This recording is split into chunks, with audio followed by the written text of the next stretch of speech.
నదీ జలాల సమస్యపై శాస్త్రీయ పరిష్కారం అవసరమని సిపిఐ కార్యదర్శి తమ్మినేని వీరభద్రం అన్నారు. ఆంధ్ర తెలంగాణ మధ్య కృష్ణానది జలాల సమస్య ద్వారా కేంద్రం లబ్ధి పొందాలని చూస్తుందని అన్నారు. కృష్ణా రిజర్వాయర్ మేనేజ్మెంట్ బోర్డుకి కృష్ణానదిపై ప్రాజెక్టులు అప్పగిస్తూ రాష్ట్ర ప్రభుత్వం నిర్ణయించడం సరికాదని పేర్కొన్నారు. ఇక 6 నెలల్లో ప్రభుత్వం కూలుతుందని బీఆర్ఎస్ చేస్తున్నటువంటి వ్యాఖ్యలను తమ్మినేని ఖండించారు. ఇక అనంతరం అక్కడే ఏర్పాటు చేసినటువంటి విలేకరుల సమావేశంలో తమ్మినేని మాట్లాడారు. తెలుగు రాష్ట్రాలు విడిపోయినా ప్రజలు విడిపోకూడదని సిపిఐ సిద్ధాంతమని అన్నారు. ఇక ఉమ్మడి ఆంధ్రప్రదేశ్ విడిపోయినప్పుడు కేంద్రం అనేక హామీలు ఇచ్చిందని పేర్కొన్నారు.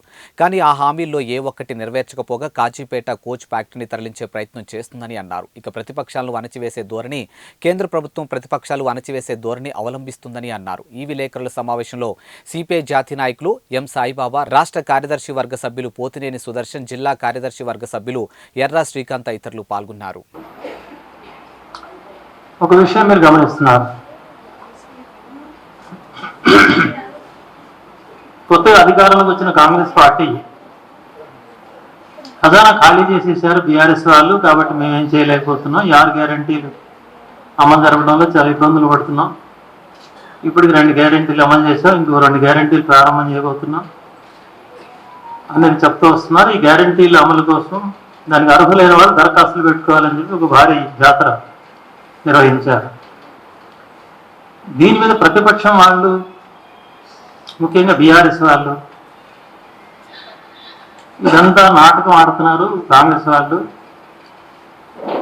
ఖజానా మేము ఖాళీ చేసింది ఏమి లేదు, ఎప్పటికప్పుడు నప్పులేంటో ఆదాయాలేంటో శాసనసభలోనే చెప్తూ వస్తున్నాం. ఇవాళ వాళ్ళు కొత్తగా కనిపెట్టేది చెప్పడం అంటే అలవి కానీ హామీలు ఇచ్చారు కాబట్టి వాటిని అమలు జరపకపోతే కాంగ్రెస్ ఫెయిల్ అయిందని అంటారు. కాబట్టి ఫెయిల్ కావడానికి మేము కారణం, కాంగ్రెస్ కారణం కాదు, గత ప్రభుత్వం కారణం.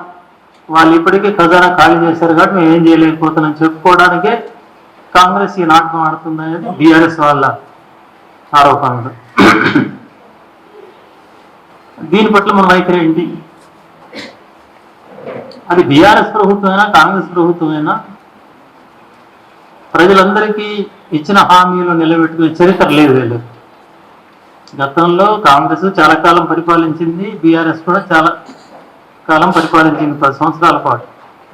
చాలా హామీలు తక్షణం ఓట్ల సంపాదన కోసం చేసే ధోరణి రాజకీయ పార్టీలు ఒక్క తెలంగాణలోనే కాదు, మొత్తం భారతదేశంలోనే అట్లాంటి రాజకీయ వాతావరణం ఉంది.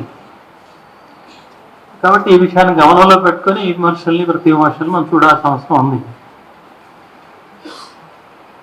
అయినా మన పార్టీ ఇప్పుడు తీసుకున్న వైఖరి ఏంటంటే కాంగ్రెస్ గెలవడం సరైందే, మీ అభినందనలు తెలియజేస్తున్నాం. గతంలోనే బీఆర్ఎస్ ప్రభుత్వం కొన్ని అభివృద్ధి కార్యక్రమాలు అసలు చేయలేదని కాదు, చేసినప్పటికీ ఆ ప్రభుత్వంలో ఉన్న అప్రజాస్వామిక ధోరణి, ఉద్యమాల పట్ల లేక ఇతర ప్రజాస్వామ్య హక్కుల విషయంలో జరుగుతున్న ఆందోళనలు, అణిచివేసే విషయాలు, ఏకపక్షంగా వ్యక్తుల ఆధ్వర్యంలో పరిపాలన సాగడం, ఇట్లాంటి అంశాల్లో ప్రతిపక్షాల పట్ల, ప్రజాస్వామ్య ఉద్యమాల పట్ల అనుసరించిన అహంకార ధోరణి, దీన్ని మనం తీవ్రంగా నిరసించాం. కాబట్టి ఈ కాంగ్రెస్ విజయాన్ని మనం స్వాగతించాం.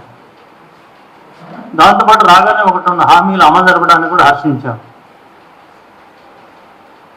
ఈ మధ్య రేవంత్ రెడ్డి గారు కలిసినప్పుడు, అంటే నా ఆరోగ్యాన్ని పరామర్శించడానికి హాస్పిటల్కి వచ్చినప్పుడు కానీ, అంతకుముందు ప్రత్యేకించి సిపిఎం ప్రతినిధి బృందం సీఎంను కలవడం జరిగింది. మొత్తం దాదాపు సెక్రటరియట్ సభ్యులు అందరం కలిసాం. చాలా ఓపికగా 45 నిమిషాల సేపు టైం ఇచ్చి మనం చెప్పిన విషయాలను విన్నా. అంటే కాంగ్రెస్ బీఆర్ఎస్ పరస్పర ఆరోపణలు చేసుకోవడం సరిపోదు, తక్షణం రాష్ట్రంలో ఉన్న ప్రజా సమస్యలు ఏమిటి, అది పోడు భూములు కావచ్చు, ఇళ్ల స్థలాలు కావచ్చు, భూముల పట్టాలు కావచ్చు, ధరణిలో ఉన్న సమస్యలు కావచ్చు, అసంఘటిత రంగ కార్మికుల వేతనాల విషయంలో కావచ్చు, అంగన్వాడీ ఆశాలు ఇట్లాంటి వాళ్ళే, అట్లాగే టీచర్స్ యొక్క వదిలే రెగ్యులైజేషన్ కావచ్చు, జర్నలిస్టులకు ఇళ్ల స్థలాల సమస్య కావచ్చు, మనం ఇచ్చిన 20 డిమాండ్లో ఇవన్నీ ఉన్నాయి. ఆ రకంగా ఒక నిర్మాణాత్మకమైన చర్యలు తీసుకోవడం ద్వారా రాష్ట్రంలో అభివృద్ధిని ముందుకు తీసుకోవాలని చెప్పి ఆనాడు సజెషన్ ఇవ్వడం జరిగింది. బీఆర్ఎస్ చెప్తున్నట్టుగా ఈ కాంగ్రెస్ ప్రభుత్వం భవిష్యత్తులో ఏం చేయలేదు, ఇది కుప్పకూలిపోతుంది, వాళ్ళకి ముఠాలు ఉన్నాయి, 5-6 నెలల కంటే సంవత్సరం కంటే ఈ ప్రభుత్వం ఎక్కువ ఉండదు. ఇట్లాంటి శాపనార్థాలు పెట్టే ధోరణి ఇది సరైనది కాదనేది మన పార్టీ వైఖరి. ఏదైనా కారణాల చేత కాంగ్రెస్ దెబ్బతింటే అప్పుడు ఎందుకు దెబ్బతింటుందో దాని గురించి అప్పుడు మాట్లాడదాం.